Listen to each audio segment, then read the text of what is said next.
আসসালামু আলাইকুম। সেই ছোটোবেলায় পড়েছিলাম স্কুলের বইয়ে, তিনটে শালিক ঝগড়া করে রান্নাঘরের চালে। দেখেন এখানে তিনটে শালিক আছে এবং তিনটে শালিক ঝগড়া করছে, তবে রান্নাঘরের চালে নয়, মাটির উপরে।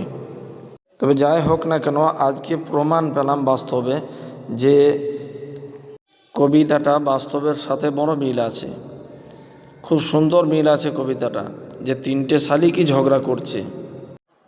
দেখেন তারা কিভাবে ঝগড়া করছে। পাখিগুলো দুইজনা পা দিয়ে ধরে আছে এবং মুখ দিয়ে তারা আক্রমণ করছে।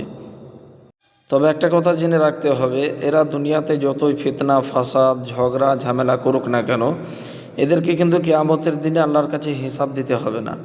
শুধু মানুষ এবং জিন জাতির হিসাব হবে কিয়ামতের দিনে। আর দুনিয়াতে যত পশু পাখি আছে, এদেরকে আল্লাহ তাআলা একের ওপরের হককে বুঝিয়ে দেওয়ার পরে আল্লাহ এদেরকে মাটিতে পরিণত করে দেবেন। এই জন্য আমাদেরকে ফিতনা ফাসাদ থেকে বেঁচে থাকতে হবে।